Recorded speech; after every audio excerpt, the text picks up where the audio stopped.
दुगा अतै अतोपा पाउसे सिंगदसु हाइरिबा पोसिदा कोई मरुइना एनपीपी की मसमम थादोंनदबा सिंग वारी सानबदसु यानिंगदबा अदुगा एनपीपी मणिपुर गाइना हारगा थोलकपा याबगी पोट पांबा अदुगा हाना मगी प्रेसिडेंसी लाइखदबदगी हांगा लेबा सिसि अखोई हाना डीजीपी सु वरमबा मिनिस्टर सु वरमबा डिप्यूटी सीएम सु वरमबा कोई वाइजोय कुमार ओइरगा लाखिबनी मदु इखंग खंगदना लाकबसिना कयुम खरा मनुंगसिदा कोई conflict खर लेरब्रा नतगना यामना फबा खोंगथांग नि 2027 दा कोई फोजे गुंबा अमा प्रेसिडेंट ओइरपने हाबा मयाम सु यावरी अदु हानसु एनपीएफ ति यरमगा एनपीएफ ति तोखिबनी फोजे सेदना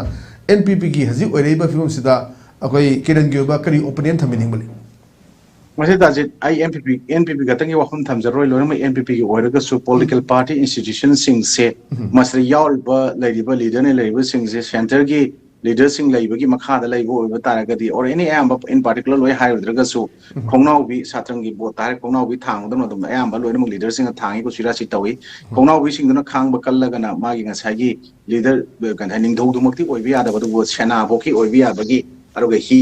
सामू सगोन ओनबे याबगी लैबा दमाइना माई मागी लैबा कैपेसिटी कैपेबिलिटी की मतुंगिना पीबगी पोर अमदा लाए अदुना मसी ओइना पॉलिटिक्स की पोस्ट नैनाबा मतंदा 27 की इलेक्शन नत्रगा लागदब इलेक्शन सिंगेन नैनाबसी हजिकी मतम प्रेजेंट कंटेक्स्ट दे थोनसु थमजनिंगदे अदुगा मनुदा मखोइगी पोस्ट सिंगसती यानाबंदगा यानादबा से नाखर अनिमकी येंगरगा मसु वफम सिंगसती अदुम थोक्तन लैरदो पोर अमदि दुम ओइ अदुना ngasi फावदगम थेना लाकवादना पॉलिटिकल पार्टी इंस्टीट्यूशन सिंगे लैरिबा लीडर्स मयाम सिंगसना हजिक शुंबा पोसी सुमाइन थोलक मतमदा यानिंगबा कांगु यानिंगदबा कांगु सिना अमुक कायरगा थोलगा मदुगी पोतना अतोपरा चोंग नत्रगा सेमक नत्रगा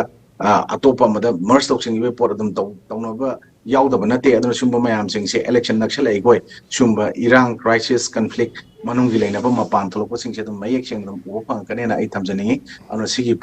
सिगी पोसिना मरम ओरकांदा अखोइना एनपीपी ओइगेरा अदगी नत्रगना तृणमूल ओइगेरा कांग्रेस ओइगेरा बीजेपी ओइगेरा मखोइगी होंदोंजिन तौददी अखोइ प्रजा सिंग नैनाबगी थोदि मथौ तादे मखोइगी ओइनदी मखोइना मदुगी होंदरोइ मरमद मनुंग खंगनजरमनी अदुना मखोइना प्रजा मियामगी दमदा मखोइना तौबंगमदना लैबा पोट मयाम सिंगदु हेना अकनबा कनो पांगल शक्ति हावकला कांदा प्रजा सिंगी थमोय